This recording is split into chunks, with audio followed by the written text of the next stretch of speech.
Plano mo bang i-treat ang nanay mo ngayong Mother's Day? Nako, kung vegetarian ang nanay mo, kagaya ko, ganito na lang ang gawin mo dahil 1K pesos mo, mas magugustuhan pa ng nanay mo yan at mai-enjoy pa ng iyong buong pamilya.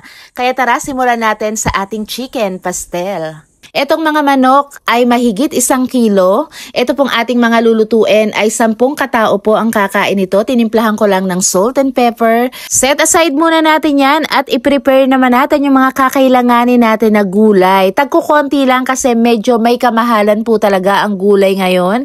Hiniwa ko na nga itong patatas, carrot at maglalagay rin tayo ng maliit na bell pepper. 2 piraso po itong aking ginamit. So malalaking chunks lang yung ginawa kong pagkakahiwa sa patatas, carrot at yung bell pepper, gano'n na rin po kalaki.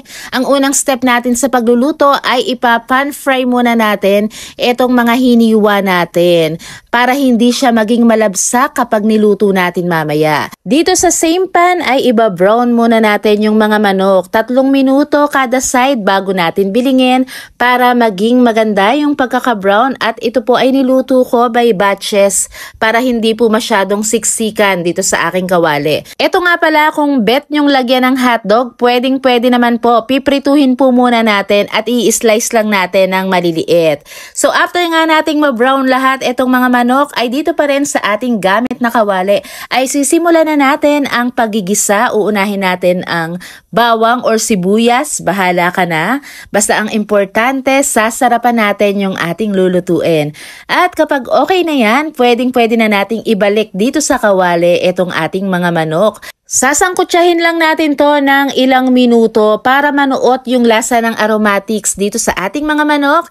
And then maglalagay na tayo rito ng tubig. 2 basong puno nga pala yung aking nilagay dahil papalambutan muna natin. Then after a few minutes ay pwedeng-pwede na nating i-check yan. Medyo lumambot na po itong ating mga manok. At this point ay titimplahan na natin. Lagyan natin ng MSG, paminta at konti pang asin.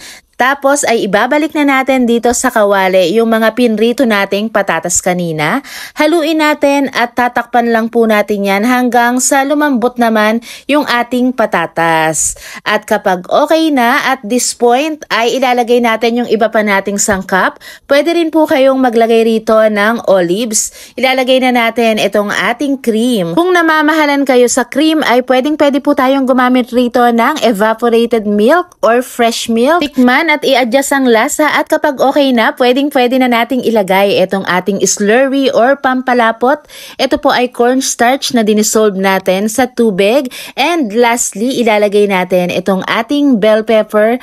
Hayaan nating mag-simmer for couple of minutes at ready na itong ating napakasarap na chicken pastel. Para naman sa ating susunod na recipe, ito nako talaga namang hindi ito nawawala sa ating mga hapag kahit anong okasyon ang meron tayo. Vegetarian na recipe pero talaga namang nag-uumapaw to sa sarap ha. Uunahin na nga natin sa pagpiprepare ng ating mga sangkap na kakailanganin.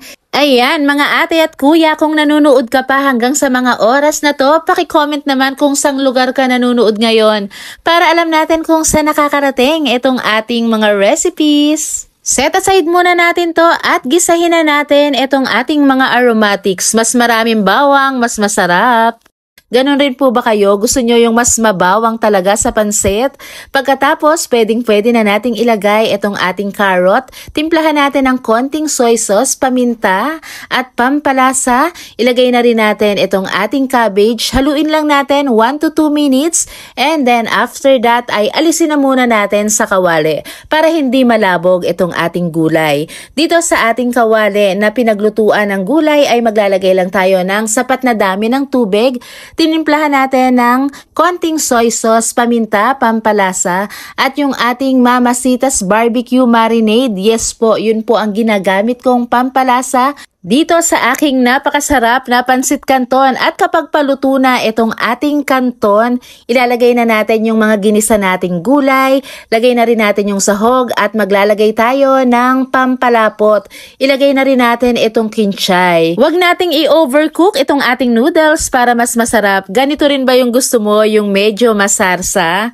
At itong ating susunod na recipe naman ay ang pambansang sinasyaron sa mga okasyunan. Pag ganito ang anong ginawa mo? Aba, anlikain na sila, malamang maka-take out pa. Para mas mapadali ang ating gagawin, ay nilagay ko na dito sa ating food processor at pagsasama-samahin na lang po natin yan. Pagkatapos gigilingin natin ng sama-sama lahat ng ating sangkap. At timplahan na rin natin ng asin, paminta, pampalasa, cayenne pepper, or kung ano man ang gusto mo pang pampalasang idagdag.